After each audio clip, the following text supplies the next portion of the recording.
sesuatu yang dimakan? Alhamdulillah. Yang lain tuh aksesoris kehidupan dunia itu. Yang penting tuh 3 ini.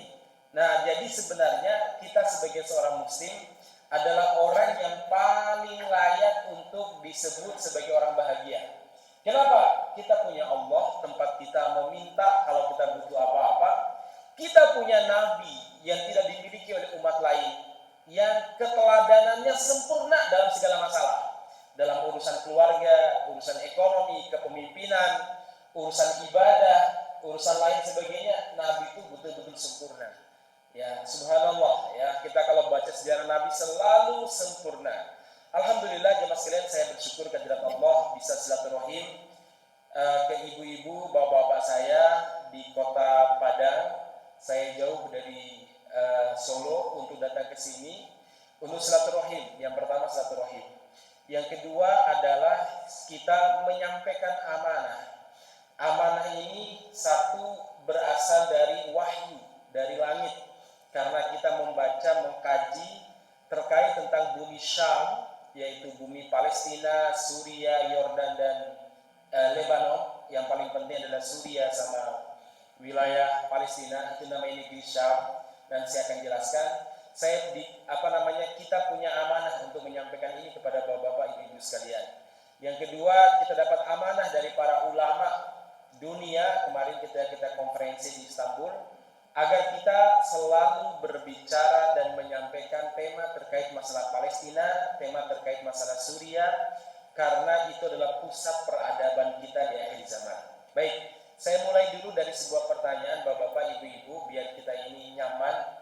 Ustaz, kenapa sih kita bicara Palestina terus? Kenapa kita berbicara Suria? Kenapa kita berbicara Al-Aqsa ataupun Baitul Maqdis? Saya menjawab dengan jawaban singkat. Yang pertama adalah ini karena urusan akidah kita. Urusan apa, Bu? Akidah, keyakinan. Maksudnya bagaimana? Begini, bapak-bapak, ibu sekalian. Kita umat Islam memiliki 3 tanah suci. Orang-orang menyebutnya Muqaddas, Al-Ardul Muqaddasah. Kita memiliki 3 tanah suci. Tanah pertama namanya Makkah Al-Mukarramah. Di dalamnya ada berapa masjid? Di dalamnya ada masjid apa? Masjidil Haram. Salatnya berapa kali lipat pahalanya, ibu-ibu? 100.000. Masya Allah, monggo. Yang punya kemampuan dana berangkat umroh nanti, asal juga ini punya punya travel umroh juga ya, bisa berangkat. Kalau bosan sama Asa, biar sama saya nanti ya, saya hampir tiap tahun 2-3 kali berangkat ya, bawa jemaah. Baik, jemaah sekalian, kemudian yang kedua, kita punya negeri namanya Madinatul Munawwarah. Di dalamnya ada masjid apa yang terkenal? Masjid Nabawi. Sholat berapa kali ibu-ibu? Sholat bapak-bapak berapa kali pahalanya? 1000 kali.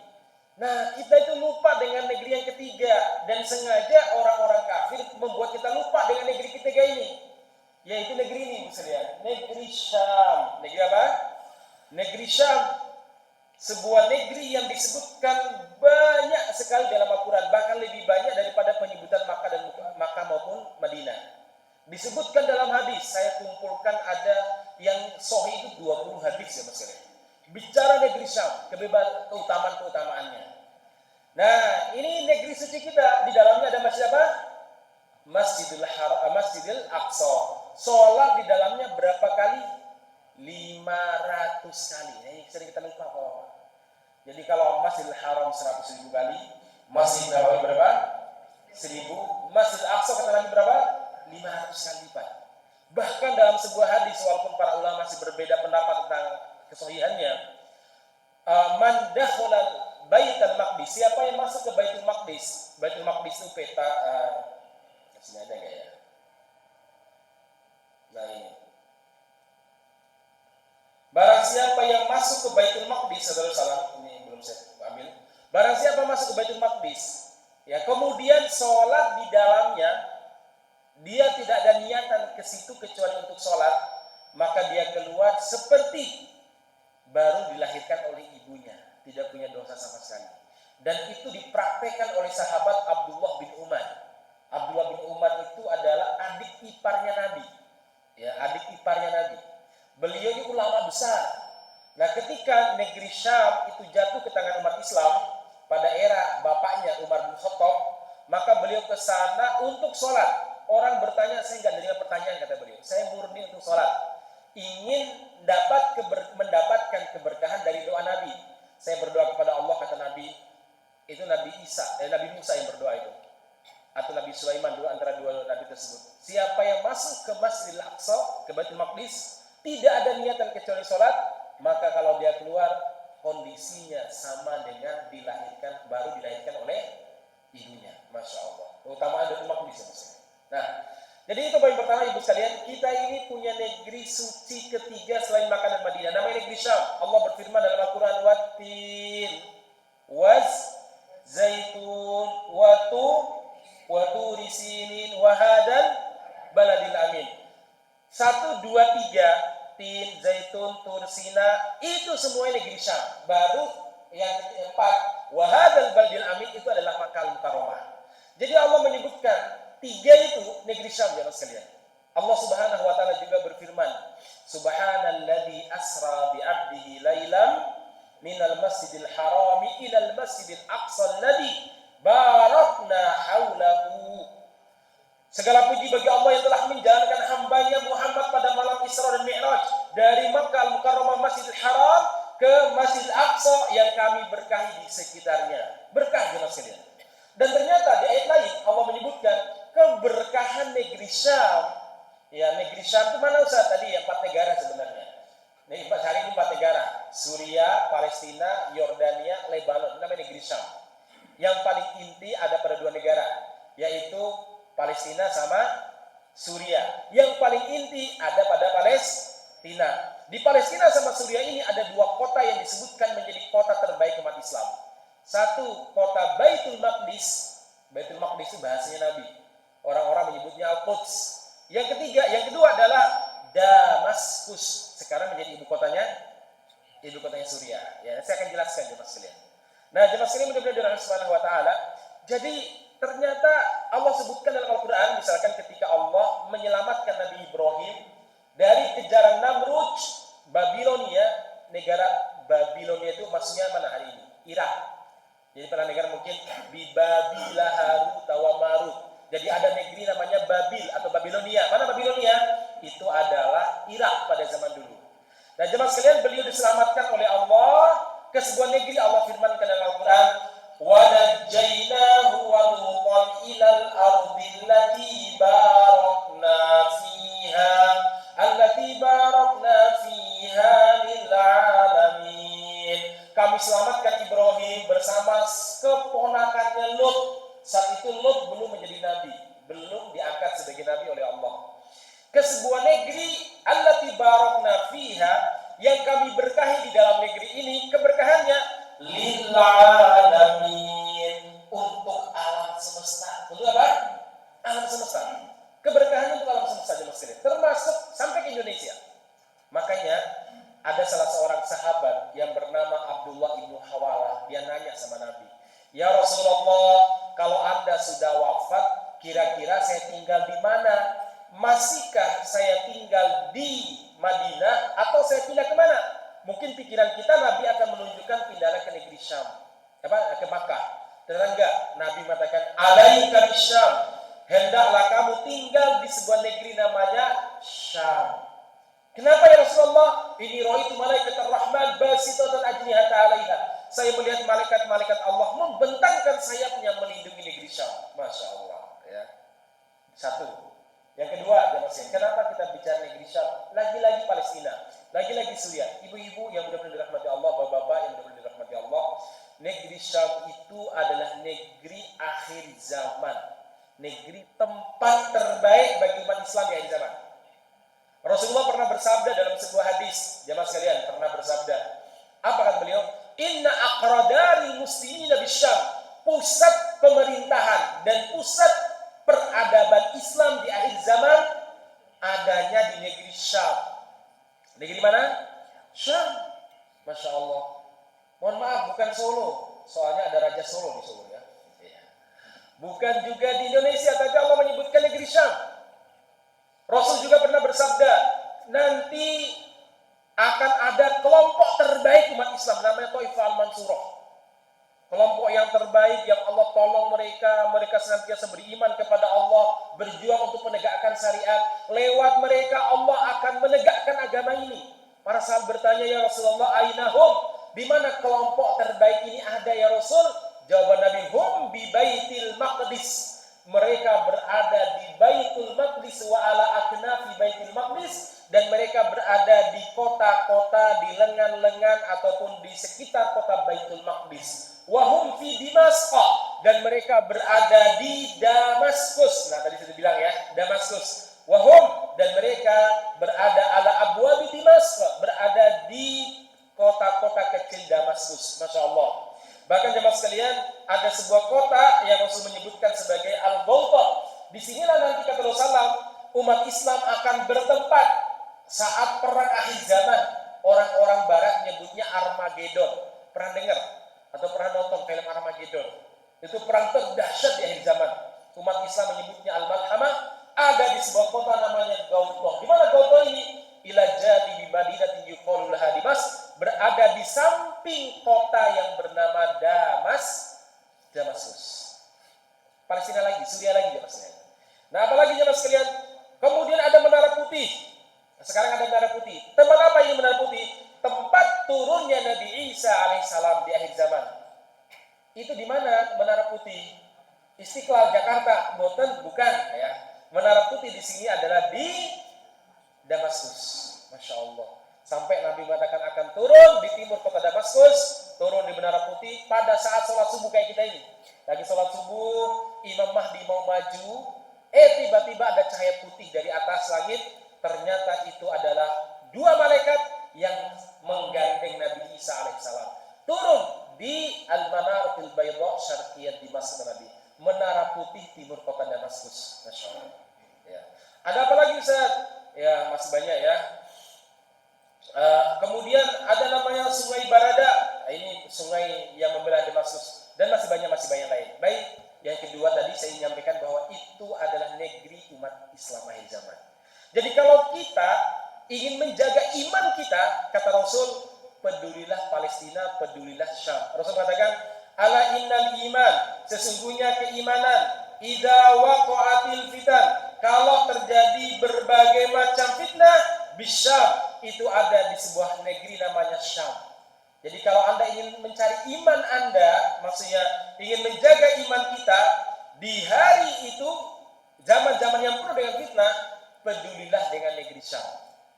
Jadi kalau kita ingin menjadi bagian dari pasukan terbaik, kita harus peduli. Kalau kita ingin menjadi bagian daripada pasukan Imam Mahdi, kita harus peduli. Kalau kita peduli negeri Syam, maksud saya, kalau kita ingin menjaga iman kita di akhir zaman, harus peduli dengan negeri Syam. Maka saya bilang, ibu-ibu, bapak-bapak, ini bukan sekedar urusan kemanusiaan yang tadi Ustadz Anwar menyampaikan. Bukan. Iya, itu poin yang ketiga. Bahwa di sana negeri ini sedang dihancurkan oleh musuh. Di Palestina dihancurkan oleh Yahudi. Di Suriah dihancurkan oleh orang-orang Syiah. Betul. Tapi jemaah sekalian, ada yang lebih daripada itu. Apa? Dua tadi. Akidah. Yang kedua, ini negeri umat Islam di akhir zaman. Kita kalau peduli dengan Palestina, kita sedang menancapkan tonggak peradaban di sana, jemaah sekalian. Kita sedang menyusun batu bata untuk kemenangan Islam di akhir zaman nanti. Karena Rasul mengatakan Imam Mahdi itu memang lahirnya di Madinah, dibayat di kota Makkah. Imam Mahdinya kita, bukan Imam Mahdinya versi Syiah ya, versi kita Ahlus Sunnah. Itu lahirnya di Madinah, dibayat di kota Makkah, tapi pusat pemerintahannya ada di negeri Syam. Di mana? Negeri Syam. Jemaah sekalian, negeri Syam, Palestina, ada sebuah kota namanya Lod. Disitulah lokasi eksekusi Dajjal yang dipimpin oleh Nabi Isa alaihissalam. Rasul mengatakan bahwa Dajjal nanti akan menghancurkan dunia, membuat orang-orang kafir, dan yang menghancurkan pasukan dari Syam yang saat itu dipimpin oleh Imam Mahdi bersama Nabi Isa. Dajjal dibunuh di mana? Di kota Lod. Sekarang udah ada, masih ada kotanya di Israel, kan dikuasai Israel. Ya, itu kota. Apalagi jemaah sekalian, ini luar biasa ya. Dan ada Amak Dabik. Di sinilah nanti jemaah sekalian pertempuran akhir zaman yang disebut dengan Armageddon. Kemudian masih ada lagi ada namanya Danau Tobariyah, ya, di mana jemaah sekalian ini tanda kedatangan Dajjal kalau danau tersebut sudah menyusut. Masih banyak peristiwa-peristiwa akhir zaman di sana. Yang kedua, yang terakhir, maksudnya yang terakhir, why? Kenapa kita bicara Palestina Suriah? Mereka sedang menderita dan mereka sedang mewakili kita untuk menjaga Baitul Maqdis, kiblat pertama kita. Mereka adalah murabitun, orang yang berjaga-jaga, yang disebut oleh Nabi Muhammad SAW dalam sebuah hadis, sebaik-baiknya ribat menjaga negeri muslim di akhir zaman itu di sebuah kota namanya Asqalan. Mana Asqalan? Asqalan itu adalah Gaza. Jadi hari ini jemaah sekalian, ada proyek di Gaza, Palestina, ada proyek pengungsi-pengungsi di mana-mana. Ya, semuanya itu mereka adalah pejuang, anak-anak para pejuang. Seharusnya kita rakyat Indonesia dan semua umat Islam di berbagai negeri yang datang ke sana memberikan bantuan. Cuma sayangnya kita mungkin belum mampu. Ini jangan kalah sama orang-orang nonis. Ini orang-orang Eropa, ibu-ibu sekalian. Mereka itu sudah datang ke sana. Mereka kemarin ya ada Sumut Flontila, mereka datang pakai kapal mencoba menembus blokade, beri bantuan, diburu sama Israel, ditangkap juga, dari Indonesia juga ada. Jangan kalah dengan mereka. Bahkan saya itu pernah ketemu dengan seorang dokter saat di sana dari Kanada, perempuan. Ya, perempuan masih usia muda saat itu ya, usia sekitar mungkin 41, 42. Saya pernah nanya sama, Bu dokter punya suami? Ada, saya bilang. Bu dokter punya anak-anak? Dia bilang, ada, saya punya anak-anak.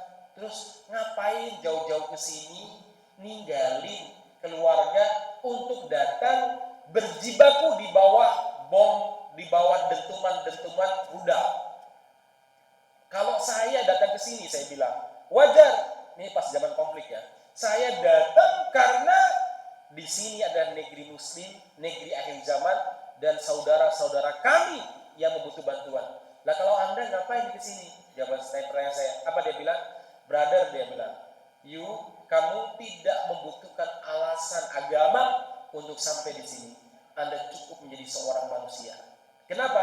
Derita Palestina, derita Suriah sangat panjang, jelas sekali. Nah, jangan kalah sama mereka. Mereka meninggalkan negerinya. Saya sampai iri tuh, ya Allah. Ya doakannya Pak, mudah-mudahan mereka dapat hidayah.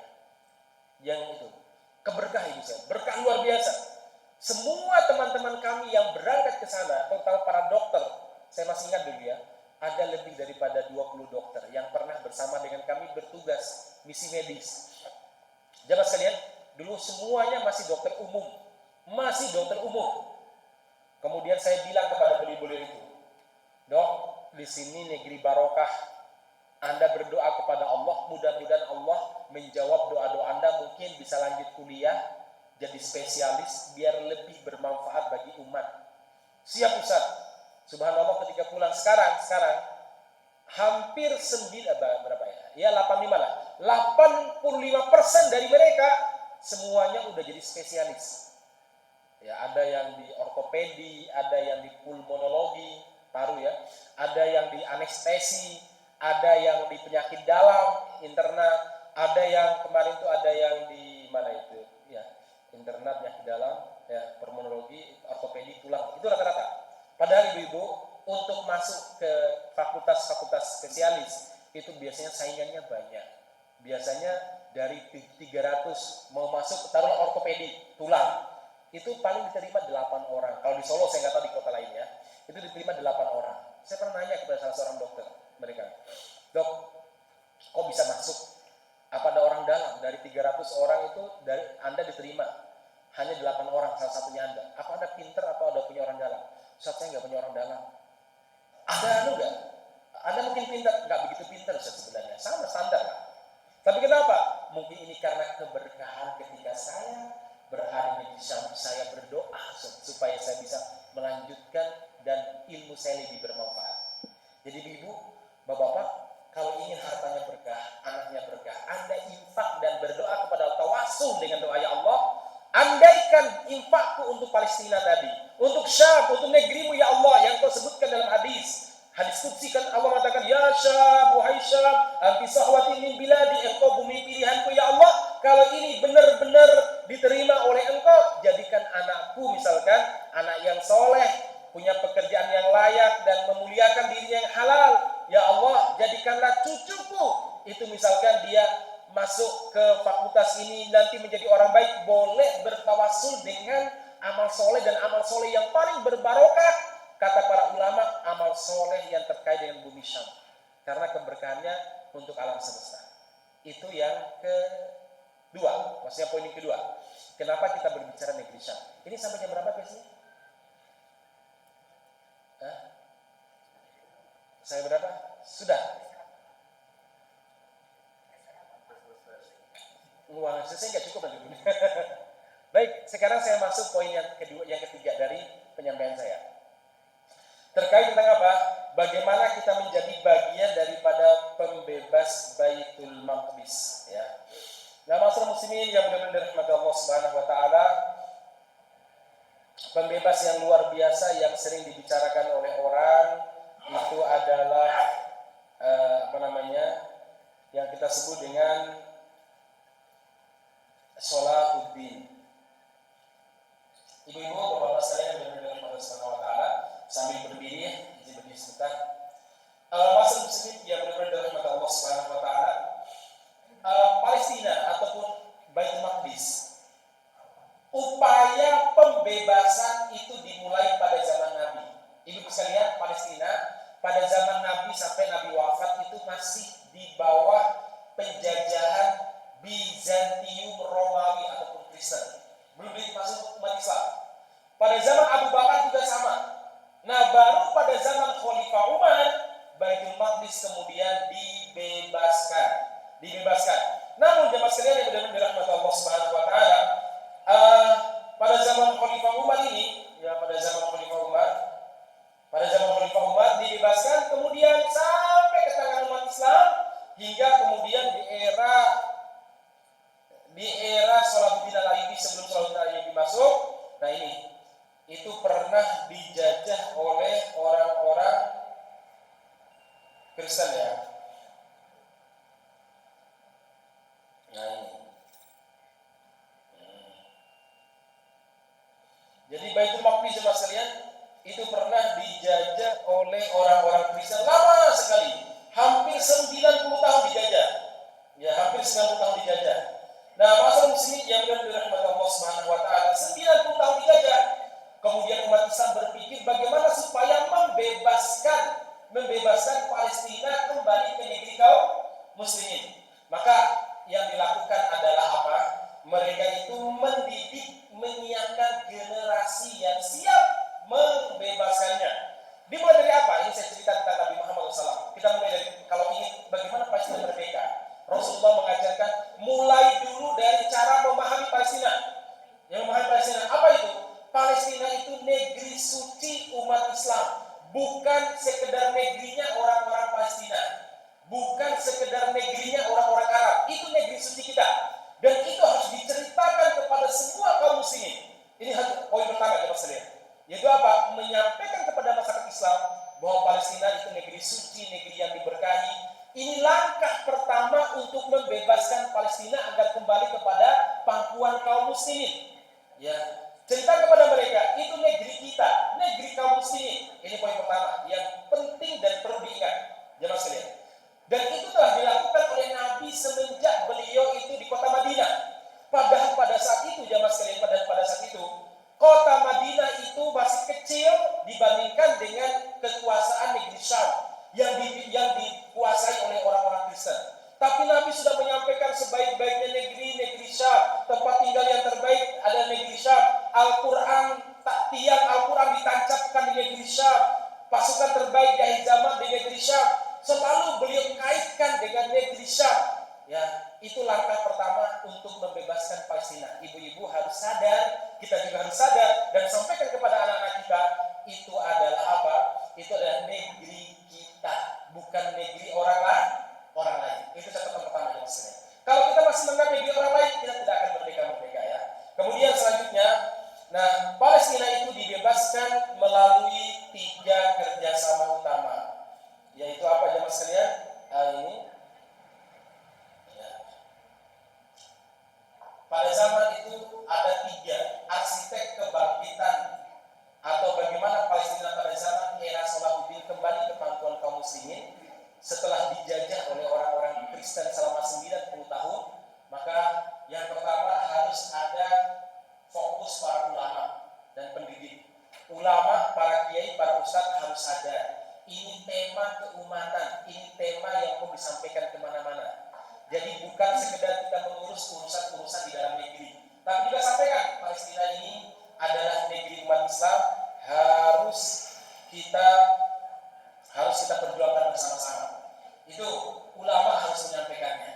Jadi jangan sampai ulama sibuk dalam urusan-urusan yang sifatnya pribadi dulu. Ya, harus menyampaikannya. Yang kedua adalah ada para pioners, para umarok, yang para militer ini penting sebenarnya. Tapi alhamdulillah di Palestina sudah ada para militer yang siap berjuang. Ya, nah saya berbicara pada poin yang ketiga ini, yaitu apa? Ternyata jamaah sekalian pada zaman dulu ulama tidak sendirian dalam membebaskan Palestina, dan para pejuang saat itu tidak sendirian, namun mereka disupport atau didukung oleh masyarakat, betul oleh masyarakat. Yaitu apa? Membangun infrastruktur madrasah. Saat itu sebelum pembebasan Palestina, para ulama masyarakat sudah bangun madrasah, sekolah-sekolah Islam yang mendidik generasi yang akan siap membebaskan Palestina. Termasuk dulu ada sebuah madrasah namanya Madrasah Nidomiyah, didirikan oleh Nidon Mulk. Itu seorang perdana menteri yang menghabiskan dana pribadinya untuk membangun sekolah-sekolah menyadarkan masyarakat. Nah, jelas sekalian dengan menyadarkan Allah, apalagi menghidupkan wakaf produktif dan peran pendidik, terutama ibu-ibu. Ibu-ibu yang membebaskan Palestina itu sebenarnya adalah perempuan. Sebelum saya tutup, saya sedikit ada cerita, ya, bagaimana lahirnya generasi Salahuddin. Jadi setelah hampir 90 tahun dijajah, para ulama kemudian bangkit mendirikan sekolah, pengajian di mana-mana, menyemangati masyarakat untuk terlibat. Ada seorang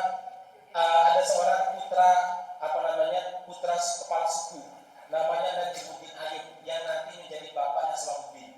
Dia masih muda, usia hampir 30-an, nggak nikah-nikah. Ditanya oleh saudaranya, namanya Asruddin Syirkuh, "Wahai saudaraku, kenapa kamu nggak mau nikah? Sudah banyak perempuan ditawarkan kepada kamu, tapi kamu kok nggak siap-siap nikah, kenapa?" Ya, kalau kita mungkin, wah terlalu mahal maharnya misalnya, atau enggak. Najimuddin Ayub mengatakan, "Saya belum menemukan perempuan yang cocok bagi saya." Loh, udah banyak dari putri sultan, putri ulama, orang-orang kaya, karena dia orang kaya juga. Kok nggak cocok? Enggak, saya mencari perempuan yang berbeda. Siapa yang kamu cari? Perempuan yang tidak sekedar menjadi seorang ibu bagi anak-anak saya, dan tidak sekedar menjadi istri bagi saya, tapi perempuan yang siap bersama dengan saya melahirkan anak-anak dan mendidik anak-anak yang akan membebaskan Baitul Maqdis. Dari milih istri aja udah luar biasa, ya. Jadi udah milihnya tuh milih luar biasa. Sampai kemudian beliau ke Irak, di dekat Mosul, ya. Dia selagi sholat di sebuah masjid jami, dia melihat imam masjid itu memanggil seorang perempuan, seorang gadis yang soleha. Di situ ada madrasah, di masjid itu ada sekolahnya. Nah, ternyata perempuan ini sekolah di masjid tersebut. Ditanya oleh syekhnya, "Wahai anakku, wahai putriku, kenapa kamu kok belum menikah-nikah? Udah banyak laki-laki yang datang melamar kamu, kok nggak nikah-nikah, kenapa?" Apa jawaban perempuan ini? "Ya Syekh, saya bukan sekedar mencari laki-laki sebagai suami bagi saya, bukan sekedar mencari ayah bagi anak-anak saya ingin mencari suami laki-laki yang akan bersama dengan saya mendidik anak-anak untuk membebaskan Baitul Maqdis, Palestina." Itu Najimuddin lagi sholat, kagetnya luar biasa. Dia bilang, "Ya Allah, ini perempuan yang saya cari." Dia pun datang kepada Syekh tersebut, "Ya Syekh, siapa perempuan itu?"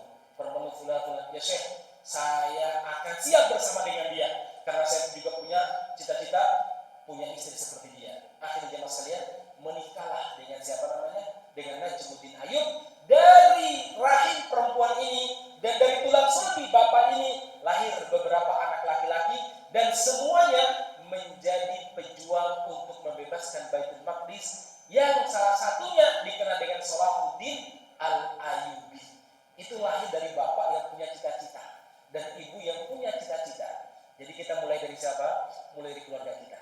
Harus didik anak-anak kita, didik istri kita, agar mendidik dan mencetak orang-orang yang membebaskan Baitul Maqdis. Mungkin jemaah sekalian, nggak ada yang tidak mungkin jemaah sekalian. Pak Salahuddin itu bukan orang Arab, Ibu. Ya, Najimuddin bapaknya bukan orang Arab. Mereka siapa? Mereka orang Kurdi. Orang apa? Orang Kurdi. Tapi karena cita-cita itulah. Baik, saya kira ini mungkin yang perlu disampaikan. Mudah-mudahan bermanfaat. Mohon maaf kalau ada hal yang kurang berkenan. Jadi jemaah sekalian, ini yang sebenarnya, kalau ini mungkin cocoknya bagi para pendidik, terutama bagi para ulama, para